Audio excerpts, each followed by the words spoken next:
Litbit channel. Today we will see The Afflictions of Margaret by William Wordsworth. Let's we see the poem explanation. Where art thou, my beloved son? Where are you, my beloved son? This line, Margaret is searching for her son, expressing her deep love and concern. So, in this line, author express longing and searching for her son. Second line, where art thou, worse to me than dead. Means the son's absence is worse than his death. He is saying that not knowing his fate is worse than knowing his death. In this line, author express desperations and griefness of mother.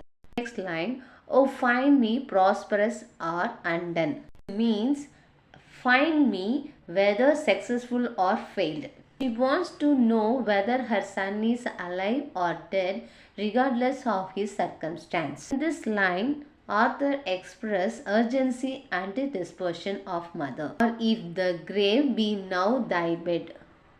Means or if you are now dead, accepting the possibility that her son might have passed away. In this line, author express accepting the possibility of death. Next line, why am I ignorant of the same? It means, why don't I know what happened to you? She is questioning why she doesn't know what has happened to the son. In this line, author express frustration and uncertainty of a mother. Next line, that I may rest and neither blame. She wants to find peace and closure. She doesn't want to blame herself or others. So I can find peace and not blame myself. So in this line, author express desire for closure. Line, nor sorrow may attend thy name. Means she wants to remember her son without sorrow, and no sorrow will be associated with your memory. In this stanza, the author, a grieving mother, searches for her beloved son, expressing desperation and longing. She wishes to know his fate, whether alive or dead. In the first stanza, Margaret's emotions are raw and heartfelt, showcasing a mother's love and concern for her child. Stanza, 7 years are lost to have received. It means 7 long years without news. In this line, author expressed sorrow and longing of mother.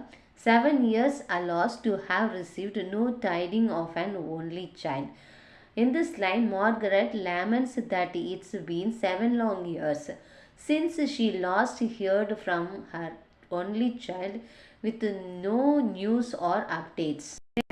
To have desperated, have hoped, believed. It means to have lost hope then regained it. In this line, she expressed a roller coaster of emotion, despair, hope, and believes that her child might still be alive.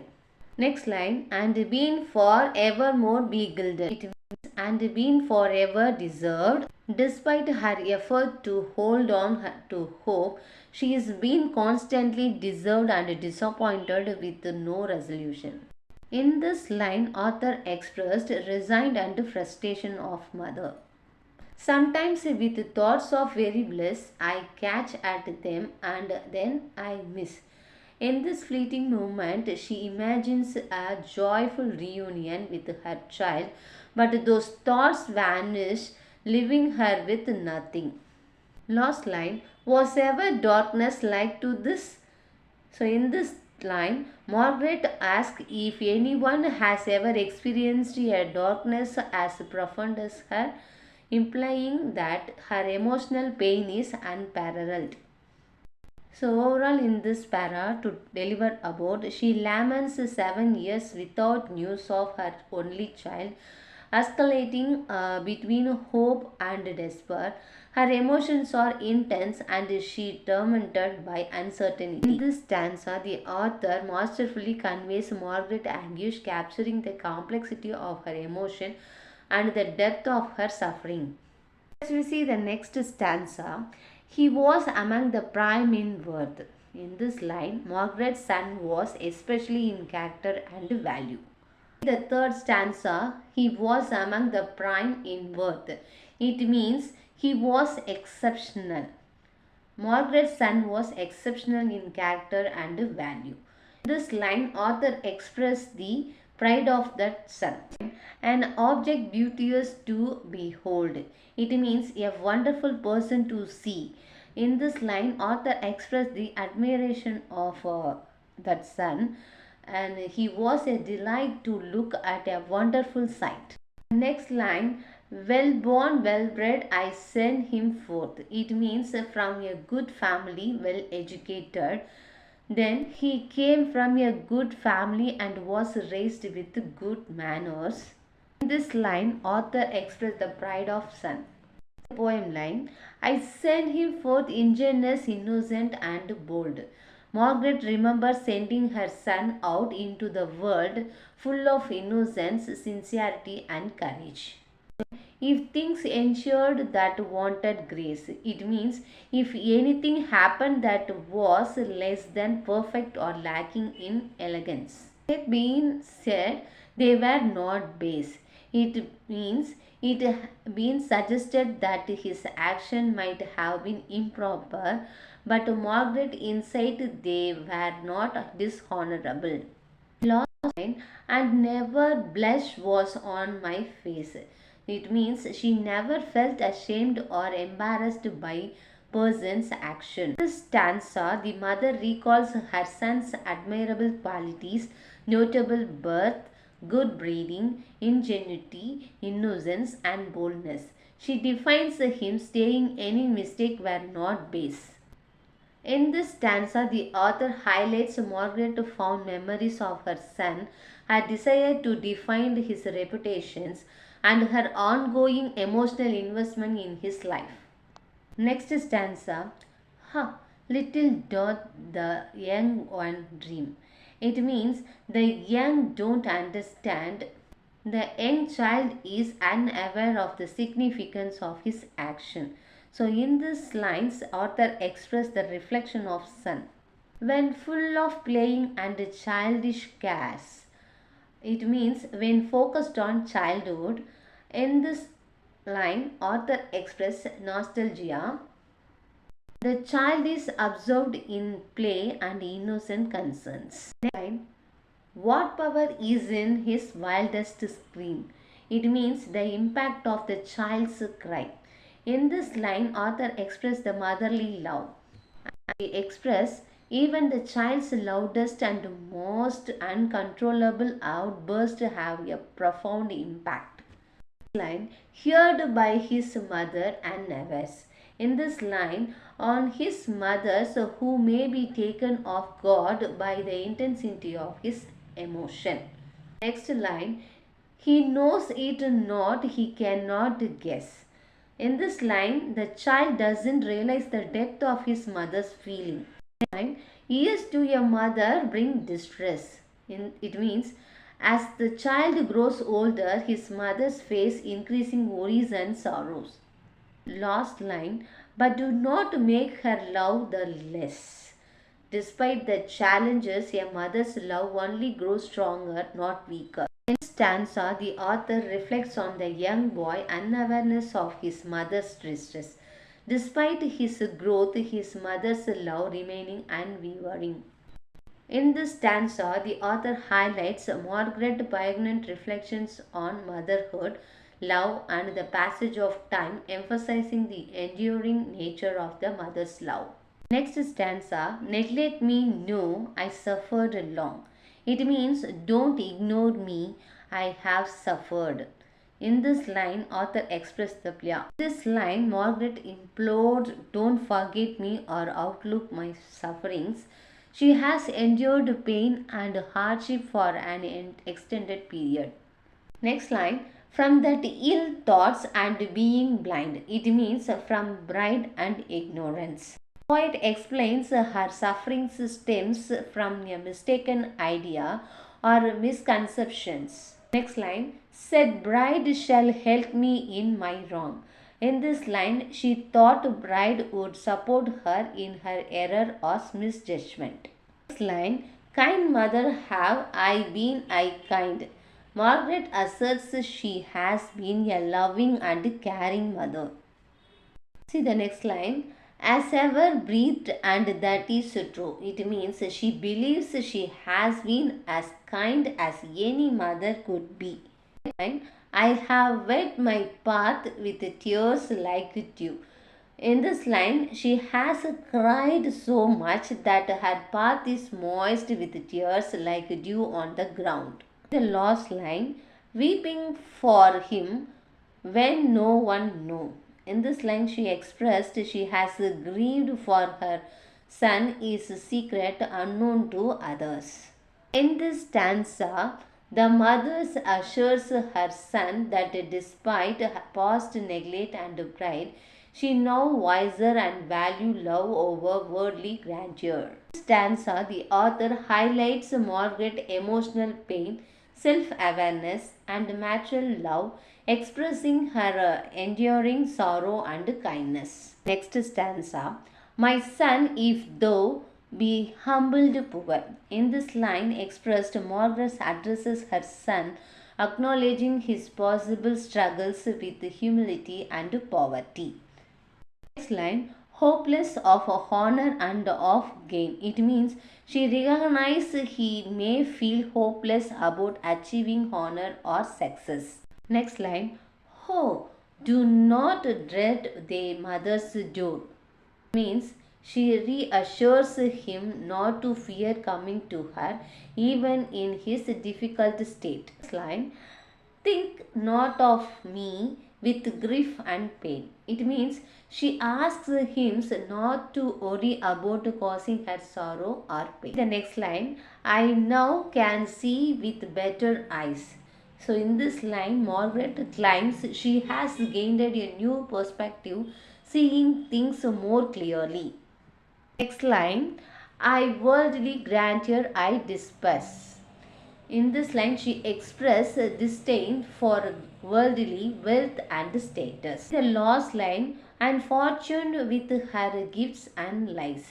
It means she rejects that allure of fortune, recognizing its deceitful nature. In this stanza, she encouraged her son not to fear returning home, regardless of his circumstances. She now sees beyond material wealth.